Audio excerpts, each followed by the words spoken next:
If you're not aware of what's going on, ask the questions, start the conversation, and get aware. Understanding where your organization is at in terms of implementing AI. And then for you personally, if you don't know what AI is, or if you don't know what a large language model is, what's stopping you? There's tremendous free content on the internet now for us to develop our own points of view, to actually practice using AI for our own opportunities.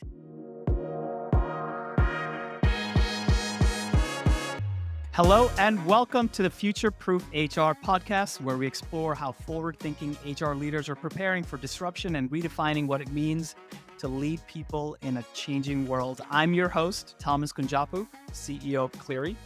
Now, today's guest is Sue Newman, the Senior Director of HR at ATW, a mid-sized organization supporting over 3,000 employees.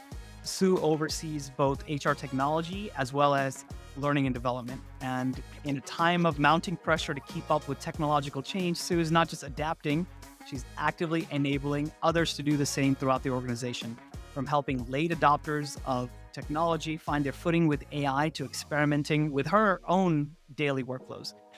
I think Sue embodies what it means to lead through change in this environment. With all that said, Sue, I want to welcome you to the podcast. And first, just a quick sense of your career path and how you started way back as an HR generalist to how you're handling a little bit of both the HR tech side and L&D side and a bunch of different things into this role that you're doing right now. Sure.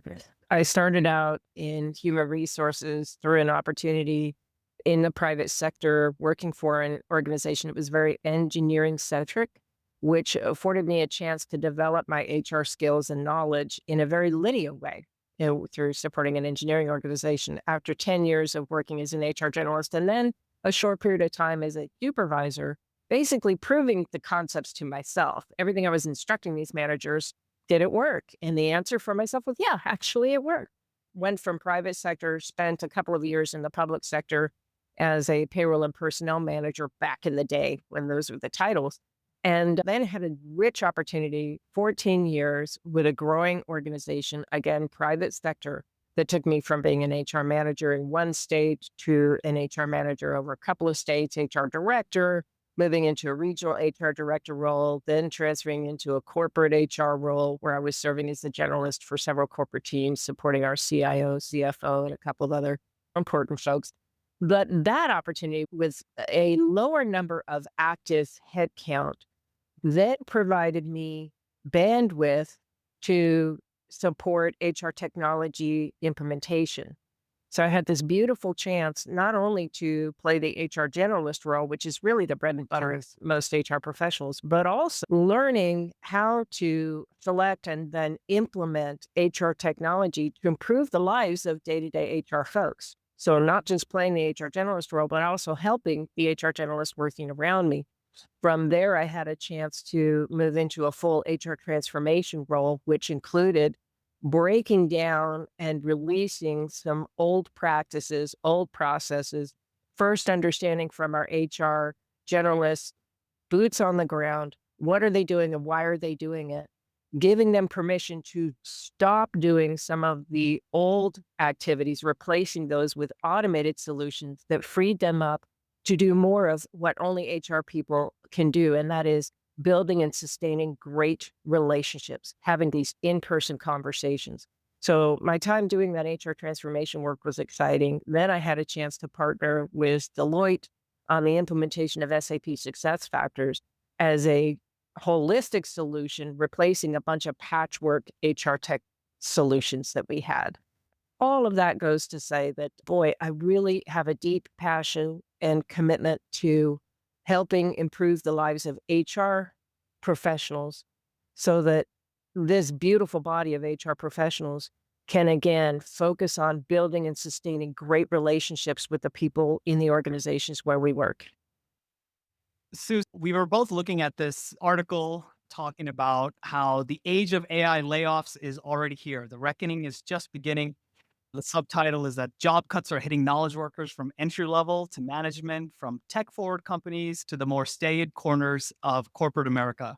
In other words, there's a direct link between AI and job losses, and it's not junior, it's also senior, and it's not just tech companies, it's every company.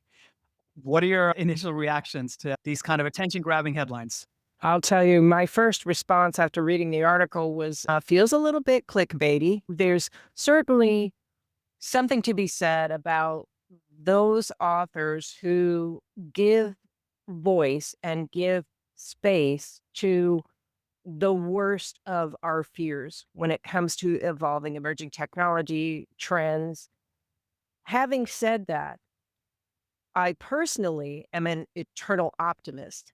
I tend to approach change as an opportunity. It's exhilarating. I believe that when we feel this sense of anxiety, adrenaline, that fight or flight type reaction, that if we just build in a little bit of pause, consider how we're feeling as an initial reaction to that content, and then setting that aside in order to better understand objectively what it is we're facing.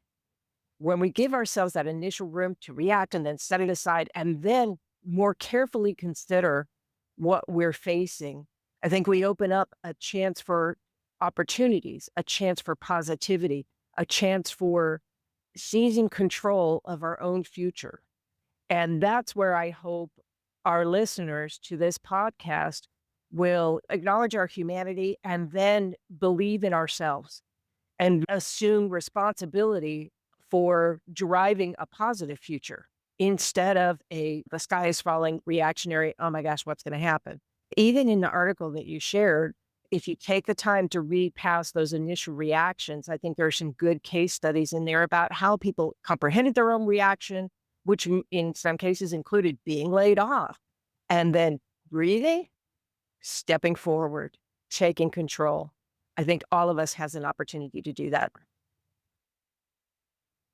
And I think there's a lot in there about how, in some sense, this has always been happening, right? There's always waves of technology, and the technology leads to disruption, which now needs a different type of labor force, which needs to be trained up and ready for that.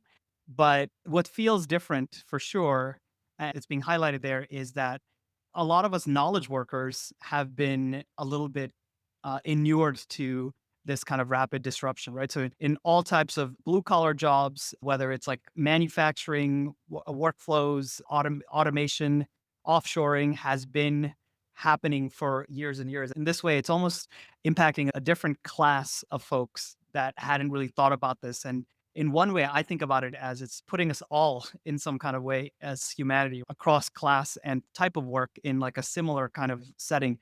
And the thing that's, I think this article does a good job picking up on is the sense, right? This emotion that's like out there for everyone, right? There's this feeling of malaise, or this feeling of there's so much uncertainty, and like what I'm doing right now or anyone's doing, nothing is safe, no job is safe, or what will anything look like in the near future is going to be different. And I like how you're talking about how, even if that's true, although it's unclear exactly how it's going to play out, it's important to acknowledge that, because I think as HR leaders, you're seeing that day to day. To some degree, that is the expressed emotion or unexpressed for broad swaths of the workforce, and something to be very aware of.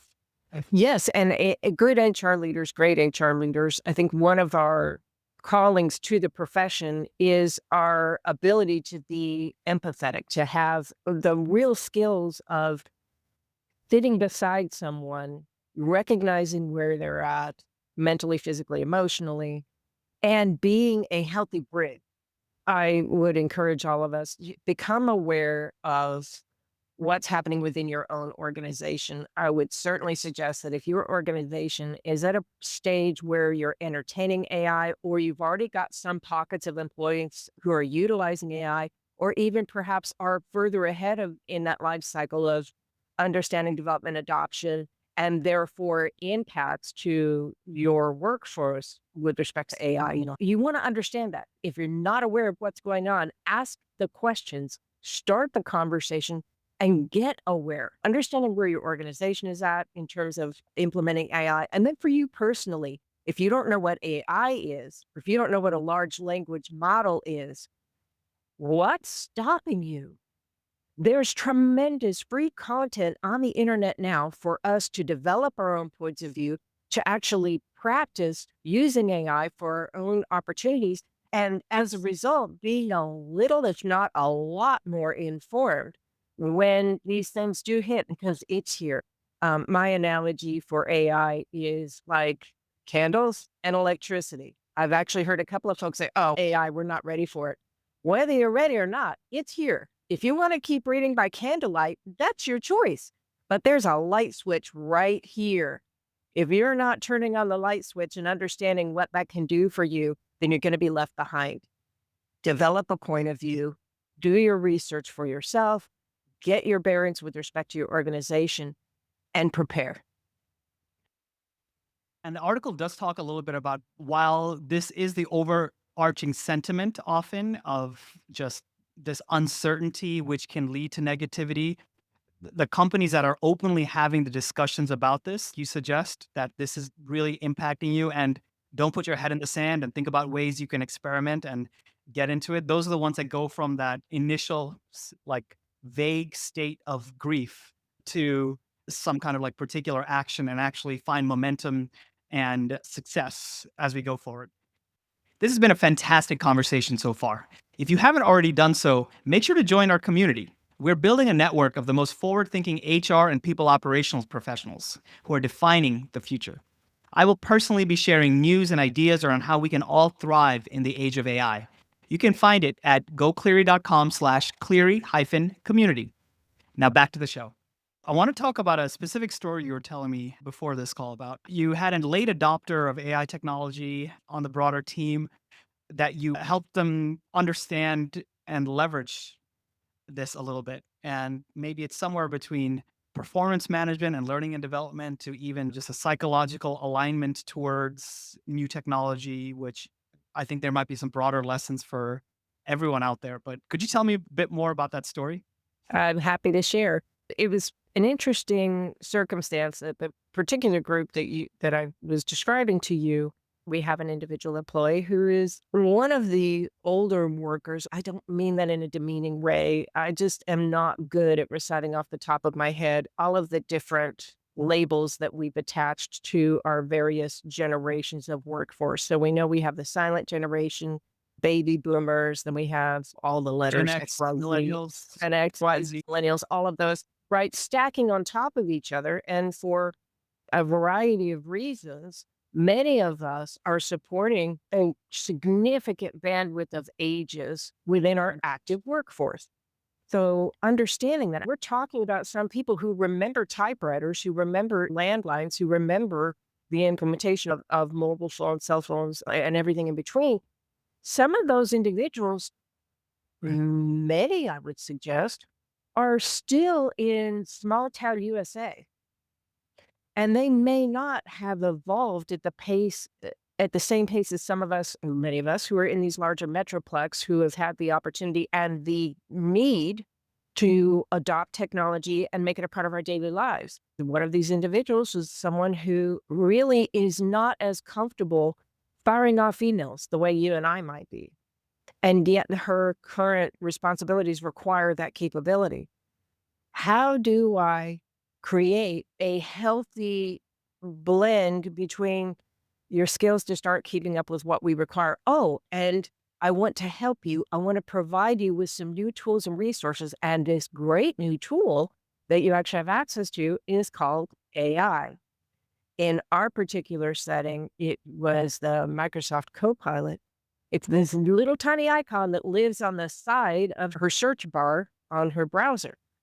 She had no awareness of it, and frankly, wasn't familiar at all with how that could help unlock this rich new resource for her so that she didn't have to learn how to write an email or craft a professional remark in an email. And rather than asking her peers to help her write the email, she has the ability to go tag this Copilot thing, also known as AI, and help her solve one of the problems that she was facing, to help her, to show her, to demonstrate to her, and then make a safe place for her to actually experiment and enjoy the fruits of effective AI utilization.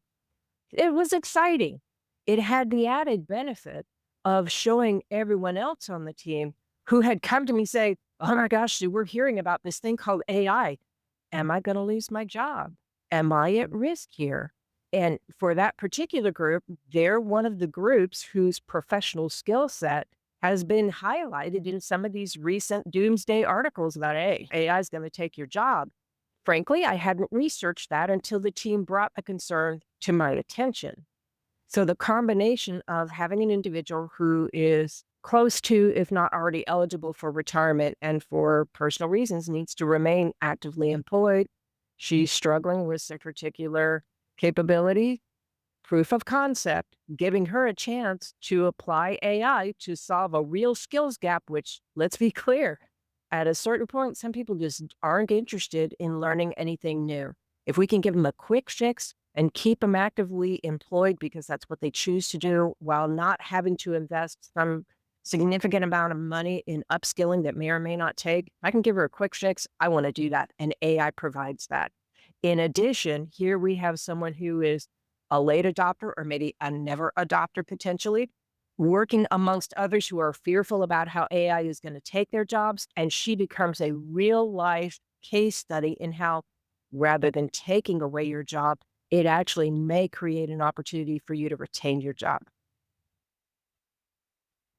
Great real life story that puts together so many concepts together at the same point. But then let's talk about then how this landscape is putting pressure on the function of HR more broadly. So, what organizational pressures have you seen for you and your peers in that either help, hinder, or drive more AI adoption or just technology adoption? Help and hinder. Let me think about this for a moment. My initial reaction is that I have some of my personal examples regarding how AI has proven to be beneficial. As far as my HR peers, including not the least of which are new HR professionals graduating from college. I've had a wonderful opportunity to meet and interact with specifically a couple of groups of students out of Texas Tech and to understand what they're learning and what fresh new information they're bringing into the workforce, their excitement, their enthusiasm, their energy regarding tech adoption, implementation. So sharing all of those things and combining them into one. I don't have a sense that HR as a profession feels as anxious as perhaps some of our knowledge workers, perhaps IT.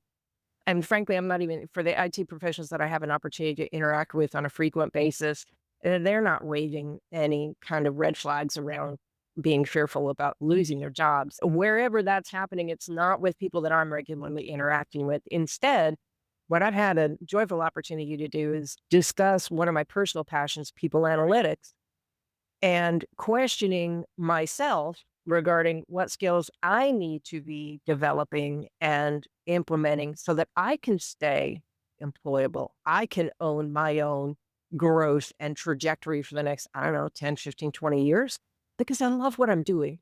So asking myself all those questions and my answer, interestingly, thanks to what appears to be a tipping point that we're reaching with the option and trust in I had been deliberating learning Python so that I could more effectively mine these rich data sets that we now have access to thanks to all of this improved adoption of HR technology and the integration of our HR based statistics data, our HR data sets with our business results data sets so that we can ask and answer some critical questions for ourselves. What's the right time to deliver training? What training content tends to provide us the greatest return on investment?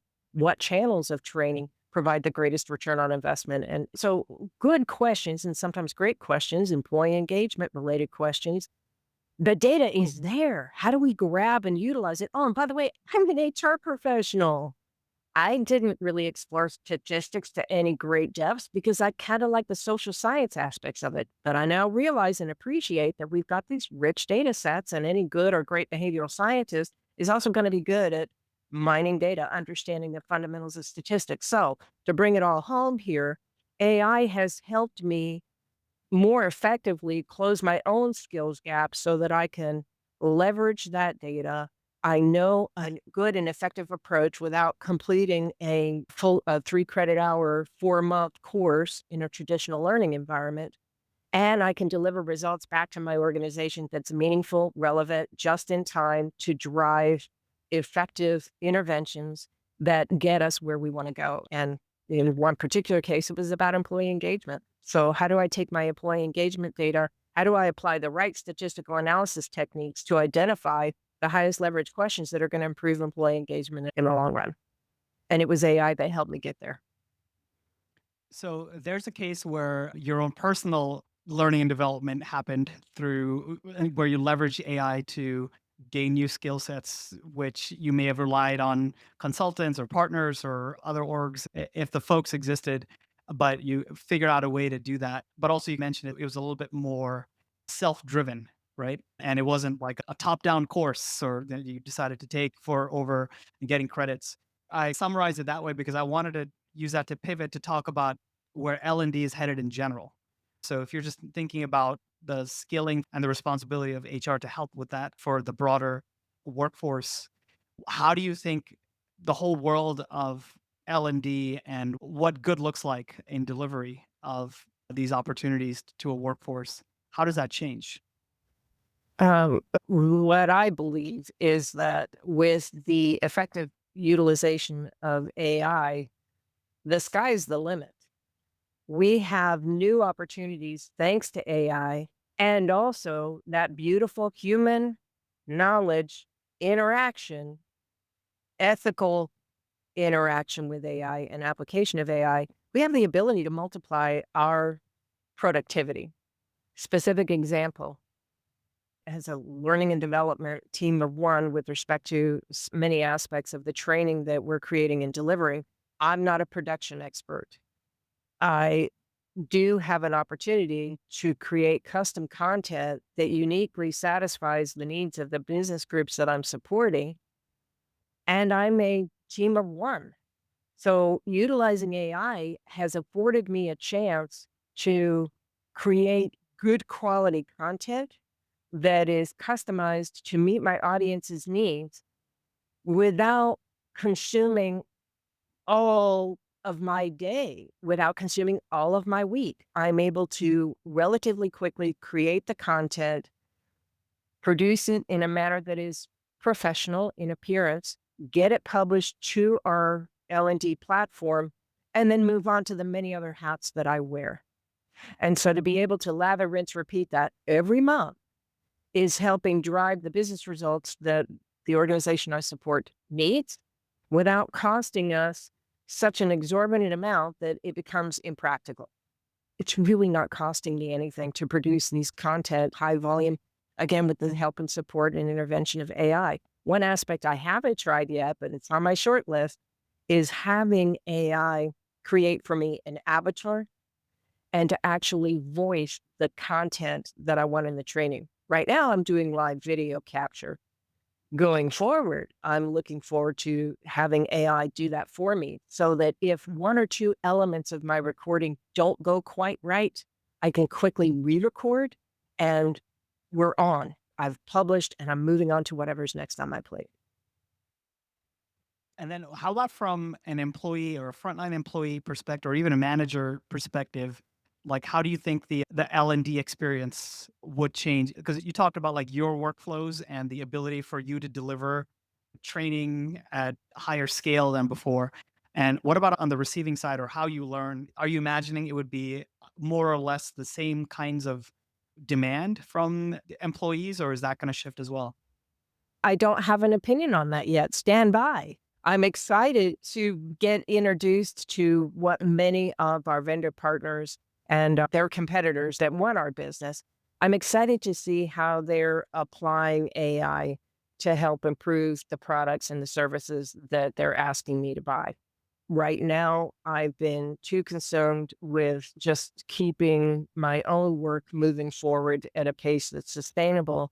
And frankly, I also wanted to be sure before I engage with this new AI offering that's being added into the solutions that we're already utilizing. Before I entertain that, I feel a sense of responsibility to have a good working understanding of what AI is and what a large language model is, have my own point of view and my own personal experience around it before I will entertain a conversation with a vendor who, let's be clear, they want our money. And there are times when our vendors may overpromise and underdeliver. And I don't want to fall prey to that. I want to make sure that I'm a discerning consumer and that I have some sensitivity around what they're suggesting I need, as well as having a deep understanding of my organization. Where is my business at? Where do we see as an organization that we have gaps that we think AI might be able to resolve for us?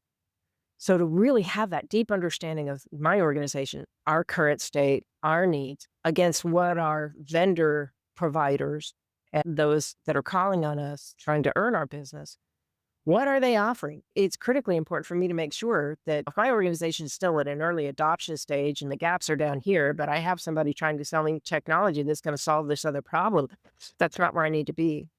I'm excited about what's happening. I'm excited that so many of us are testing, we're embracing, we're looking for ways to develop and insert AI into our existing workflow, but it really needs to be an insertion, not a replacement at this point. I think we have an obligation to ourselves and each other to see how AI can fit into and effectively integrate with what we're already doing. There is a tendency in the industry for any new technology to go through this adoption hype cycle, which starts with overpromising. And I think that might be about where we're at the mid-year 2025 with operators who've been burnt or just overpromised. But that leads to a broader point, I think, which is you started getting into it. I'd love for you to comment a bit more about, which is how do you go about developing your own point of view and skill set and almost worldview, right, or framework for what is happening in both in your organization as well as what's happening with technology that you can then marry successfully. In other words, like just stay abreast of the latest and not just necessarily just follow what any particular vendor has in mind for you to buy. My advice, figure out how to prompt, be effective at prompting, play with AI, get yourself familiar with what prompts will do for you, and approach it with a real world problem for yourself. One individual I would recommend following is Taylor Bradley from Turing. He's doing a fantastic job of speaking to HR professionals specifically, and certainly a more general audience, but he's got some great stories around developing his skill set and then his 3-year-old daughter's skill set in utilizing prompts with AI to produce w what she wants, what she needs. In this particular case, and I'm glancing at some of my notes here, she makes her own coloring book pages, and she does that using AI and a series of prompts. So, I would say that's a great starting point for anybody that hasn't played with AI. Got it. And that's one of the main reasons we want to have these conversations at the highest level to speak with operators who are really like making an impact there. And because there tends to be a divide between technologists and like operators, we can close the gap with that perspective. And then maybe let's close a little bit with talking about this relatively generalist role that you have, where you're looking across a technology, L&D, and you're seeing how this new technology is shaping parts of your workforce, parts of your workflows on a personal level. So if you put all those things together, how does that shape your view of where the HR org of the future and thematically we try to think about future proofing both organizations and the HR org in particular. How does that shape your view of where that's all headed? Hmm. I can't help myself. I feel as if with the increased integration of AI into how we're doing the work that we're doing, I think it's entirely possible that we see a movement back towards, for those organizations that don't already have it, back toward almost an HR team of one.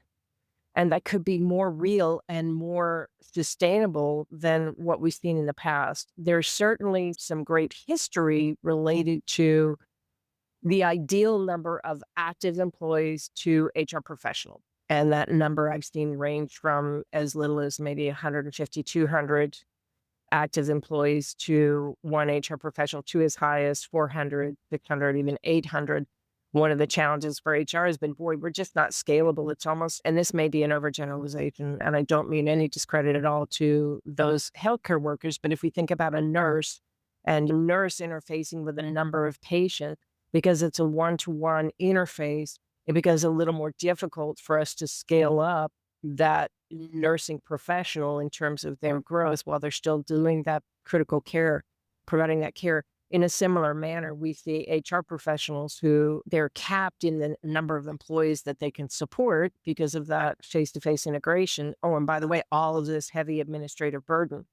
So as we resolve that administrative burden with better application of technology and effective integration of AI, we may get back to not as many HR professionals, but those of us who are in the business of providing HR services, that we can do more with less and that we have time and space to actually have those face-to-face interactions while also producing amazing results. In some ways, that's almost utopian, where you're spending more of your time, a greater percentage of your time interacting with your colleagues and leaders and managers and the people aspect of things, while on the other hand, also doing all of the work that takes up all the reactive tedium while that happens as well, but just more automatically. So we can hope maybe. Yeah, and because I think about and because you talk about talking to young folks, right, who are looking at the profession and getting into that, because I think about what does that mean for them, or what's the advice you'd give someone who is looking at getting into the industry or getting into this kind of function or role? Like, what do you want to bring into both in terms of mindset and skill sets to future proof yourself if you're coming into this function? Okay, speaking to our newest generation entering the workforce, HR professionals,